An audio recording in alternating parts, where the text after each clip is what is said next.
Okay, I'm going to go ahead and get started. I want to first say thanks for sticking around till the afternoon. I know it's been like a long day of talks, so thanks for actually showing up. And if I knew that my talk was going to be in the afternoon, I'd have brought like beers as props or something, but they didn't tell me far enough in advance. But yeah, so I'm Sarah. I probably have a bit of a different background than a lot of people at the conference in that I kind of got into cybersecurity because of the company that I work for, but I actually have like a data analytics, statistical, more mathematical background.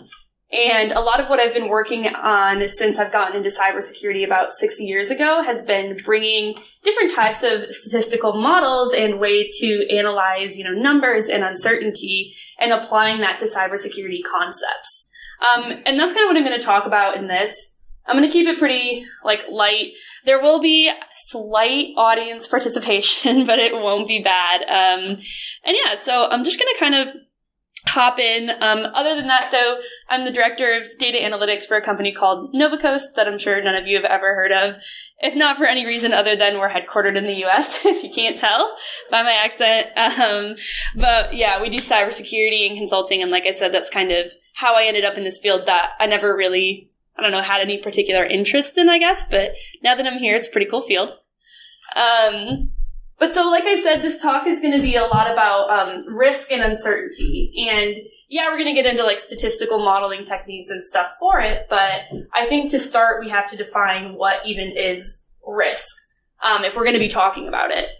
And how I usually define it, just at a really high level, is risk in cybersecurity is kind of the same as a risk in life, in that it's anytime you're doing something or something could happen where you don't know what the outcome is going to be, right? So anytime you're taking a risk in life, it's because maybe you're doing something you've never done before or you don't know what the outcome is going to be of something. If it was all known and you could predict exactly what was going to happen, it wouldn't be a risk as much of a decision.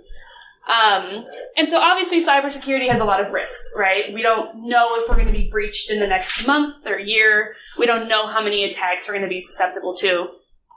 And so it also kind of begs this question of, if risk inherently by definition is the unknown or something that we don't know, how can we measure it or quantify it? Is that something we can even do if it's unknown, right? It almost kind of is an opposite of what you would think. So I want to first start by talking about the current methods that are typically used, sorry for the white background, in cybersecurity to understand risk.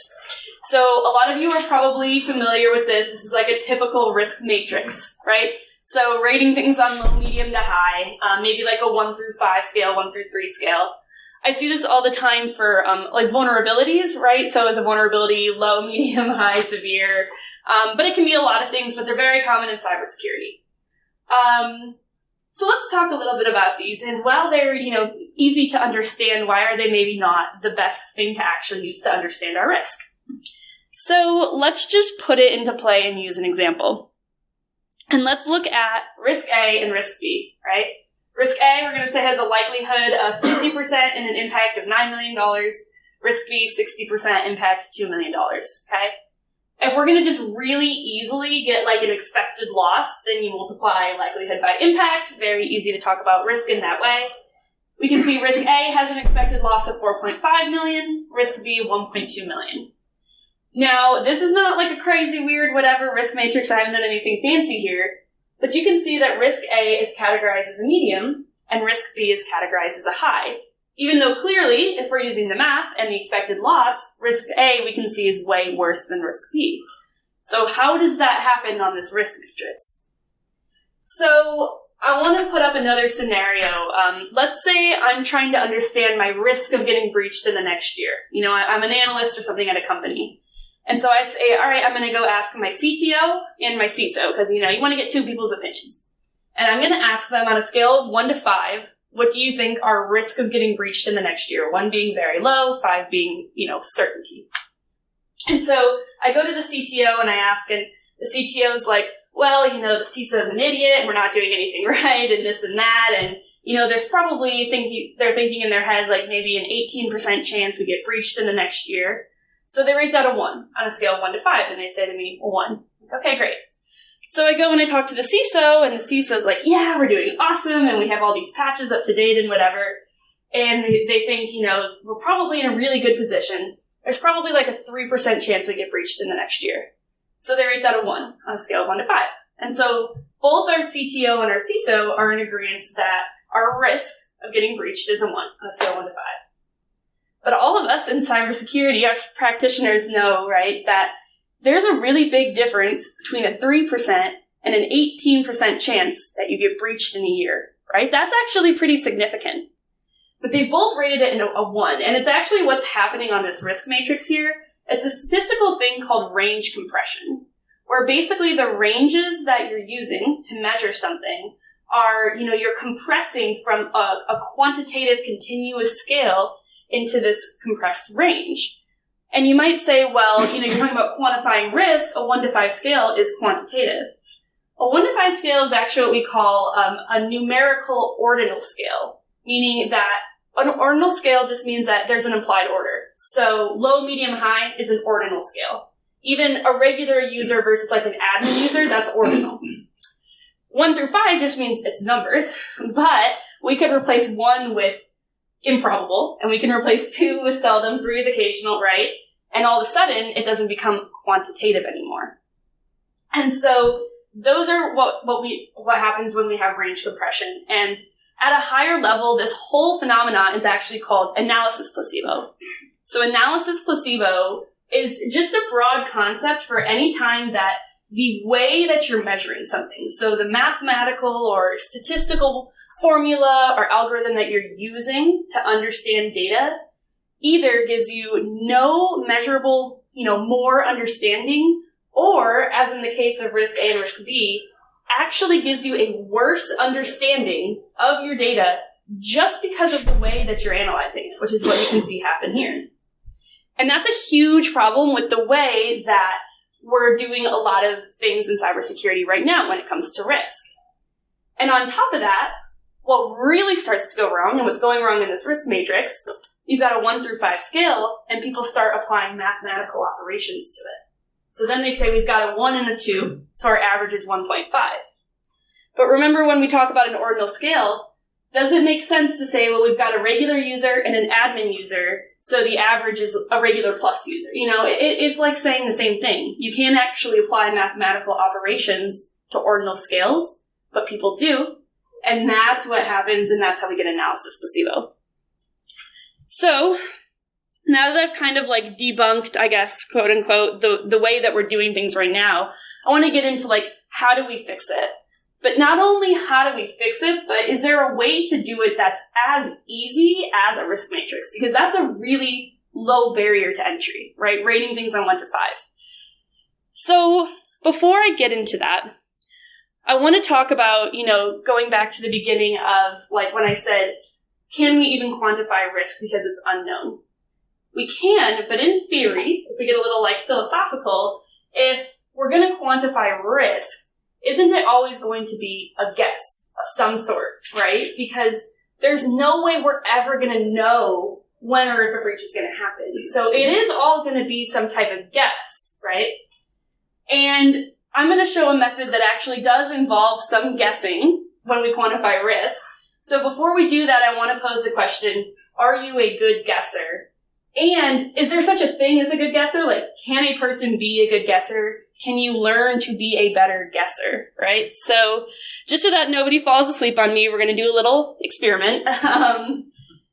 One thing about me, I don't know if this applies to the average cybersecurity professional, but I love reality TV. The trashier, the better. I love The Bachelor, okay? This is a great show. And if you've never seen The Bachelor, okay, I challenge you, watch it. So it's on Monday nights. It's 2 hours. Sit down on the couch. Sounds good. One of the best line. So there are better ones, but The Bachelor's like that staple, like that's your entry to reality TV right there. It's 2 hours on Monday nights. Get a bottle of wine. Drink the whole thing yourself, okay? Watch it. And by the end, you will feel so much better about your life. Okay, so great show, right? But I'm posing this question here. How many seasons of The Bachelor have there been? And don't say it out loud and don't Google it, okay? I want you to think in your head what you think the answer to this question is. knowing that you probably don't know it for sure, but you kind of have some information. So think about the answer in your head, but don't think of just one number. I want you to think of a range that represents your 90% confidence interval to the answer to this question.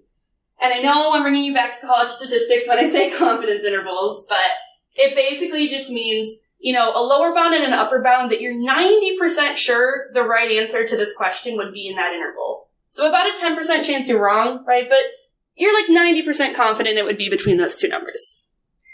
So now, like I said, hold on. I might have messed up the order of my slides here. Okay, if you guys can go to menti.com and use this code. It won't make you download an app. It won't make you sign in. It won't make you pay. I promise. It's a really good audience polling app. If you go to Menti and you put in this code real quick, we're gonna have a little bit of fun. So first, though, before you vote on that, sorry, I think I messed up the order just slightly. Before you vote at Menti, I'll go back to that slide in a minute. Think about your confidence interval. And now let's say I'm going to play a game, and I want to preface in this game you can win $1,000. B-Sides did not give me the budget to do that, unfortunately, so this is going to be a fictitious $1,000 you can win, right? But say I give you two options for the way to win this $1,000. Option number one, if the correct answer to that question is within your confidence interval, you win $1,000. If not, you don't. Option two, you spin this wheel, okay? If it lands in green, you win $1,000. If it doesn't, you don't. Gut reaction, don't say it out loud, but I want you to think, which would you prefer? Like, which option would you pick? And it's not a trick question, it's like, what's your gut instinct, right? Which would you rather spin the wheel, or would you rather go with your confidence interval to win this $1,000? And now we're going to go to Menti, and you'll see there should be a question up there. And I want you guys to say which option you would choose, okay? Like, what's your gut instinct? The question is how fishy. Hold on, might have to actually go start it. 1 second. And the code should still be up here at the very top. But which option would you choose? Would you go with your confidence interval? Would you spin the wheel? Do you have no preference? Oh, okay.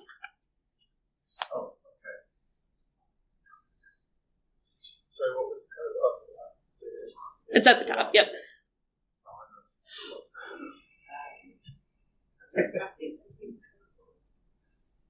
I will just say, too, quick plug, if you guys are ever doing presentations, Menti's, free. It's awesome for live audience polling. It's really easy.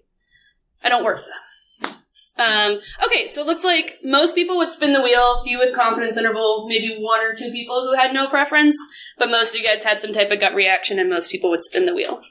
Okay, so it's kind of interesting. Let's think about that. All right, so I'm going to go back to the slides. I'm not going to leave you guys hanging.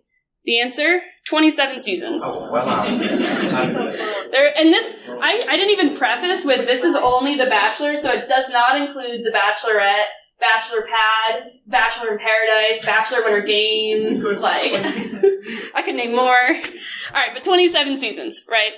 So let's go back to Menti one more time here. All right. Whoops. How do I play? Hold on, sorry, technical difficulties. There we go.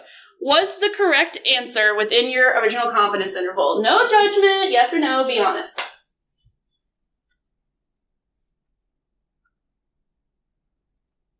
So I'll say, I've given this talk before, that's usually about where it ends up. Alright, we'll say 15%, maybe had it in, about 80-ish didn't.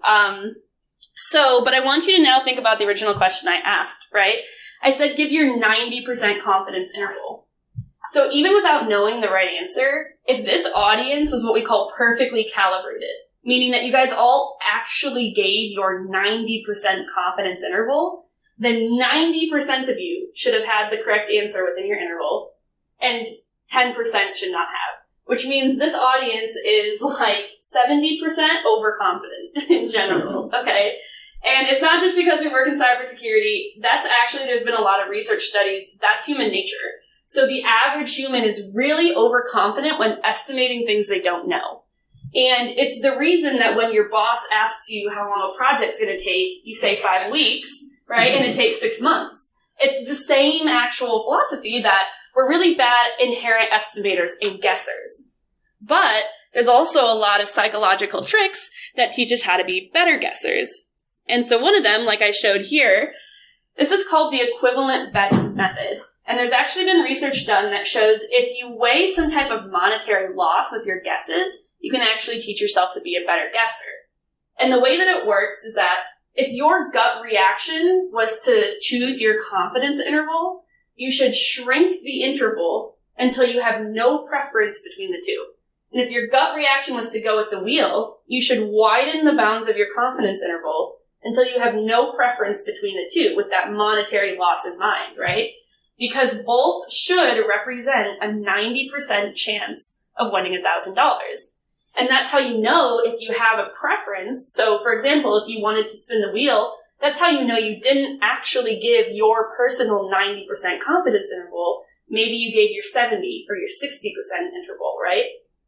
So there's a whole bunch of other really interesting methods. That's just one. But these ways that we can learn to be better guessers. That was a bit of a tangent, but we will apply it later to our methodology. So getting back to our risk quantification, right? The rest of the talk, I'm basically going to show a one-to-one substitution for that risk matrix that we originally showed. And the reason I call it one-to-one, two reasons. One, no additional software or technology is needed. The example I'm going to show is actually going to be in Excel.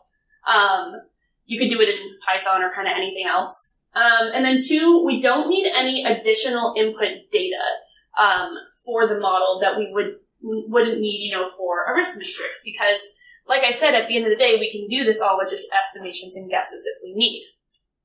So this is the one more time I'm going to apologize for bringing you all back to the PTSD of college stats, but what I'm proposing, a Monte Carlo simulation, a lot of you are probably familiar with it. There's a wide range of applications for it. Like I said, same inputs as a risk matrix. What's good about a Monte Carlo simulation when looking at risk and uncertainty is that it accounts for having limited input data, which basically just means a lot of the time in cybersecurity, we don't have a lot of good data to put into models. And again, we don't know what we're, estimating. It's all a risk and estimation. And the way that it does that, there's two different ways. The first is that the inputs to this model, instead of being static numbers or variables, are confidence intervals, right? It takes intervals of values as the inputs to the equation. And then it does thousands and thousands of replications on those different input, confidence intervals that you've put in to come out with averages. And so anytime you're doing replications on a range of values, you have to have an underlying distribution that you're pulling from. So if you guys look at the red, probably all of you are familiar, a normal distribution, right? Centered at 0, standard deviation of 1, it's even. If you were to use the RAND function in Excel, it goes off a normal distribution, okay? Or actually, that was a uniform one, but a lot of things are a normal distribution. What we use a lot of the times when doing these Monte Carlo simulations is called a log normal distribution, which is shown in blue. And there's two important reasons. The first is it can never go below 0, which basically just means that as much as we might like it, there's never a negative chance of us getting breached, right? So it simulates the real world a little bit better. And then it also shows, you can see a lot of the density of the curve is more toward the y-axis. And then there's a long tail, which kind of accounts for extreme outliers.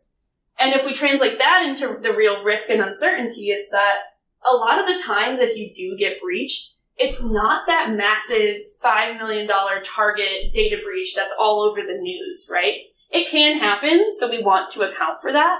But a lot of the times it might be, someone got phished and you have to wipe a couple laptops, or a little bit of remediation needs to be done.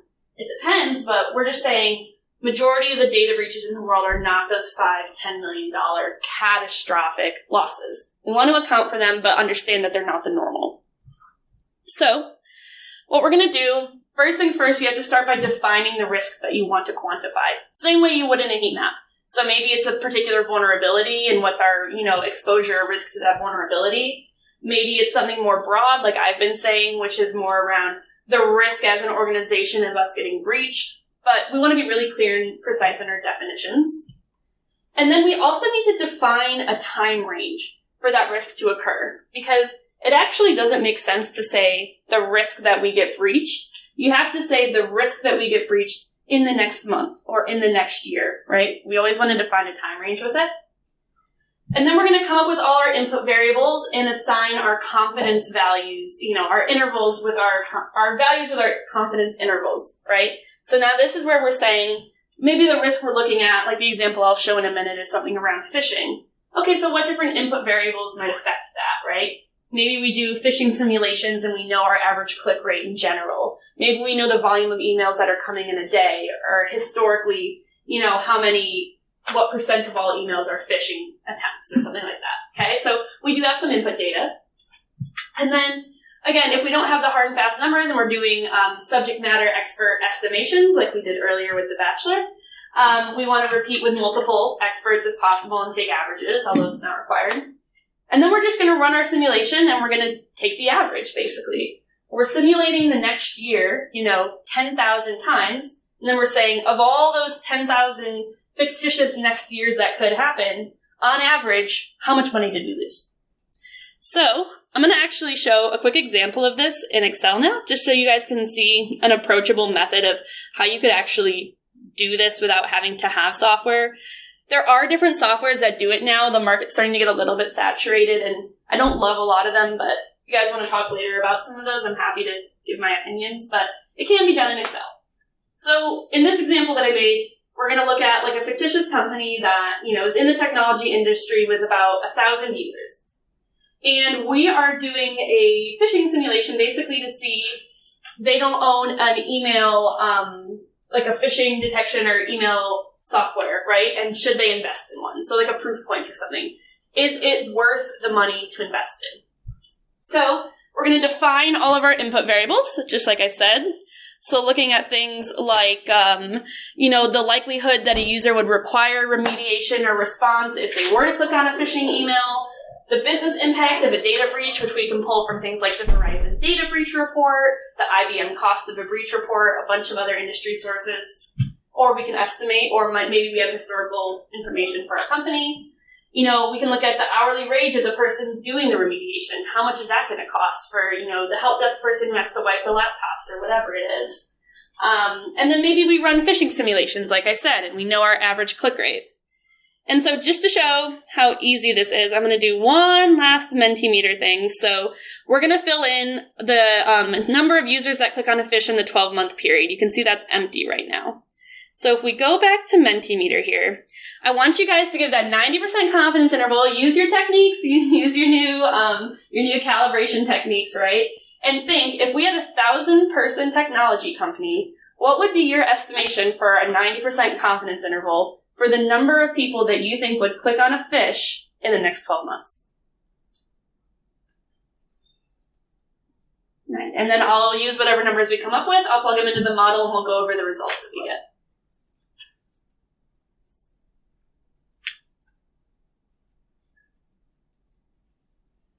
And again, maybe you're using this from like your own organization. Like, I think a lot of orgs I see when they run phishing simulations are at like 20% click rates, but some might be way higher, some might be way lower. I don't know, I just got a weird look from the audience. Alright, so we're looking at, we'll say like 177 to 475. Those are the last numbers I saw. So we'll put in 177 for our lower bound and 475 for our upper bound. And all of a sudden, when I move this off, we're going to see our results filled in here. So let's go over what results we get from doing a model like this. But the model lower and upper bounds are somewhat out.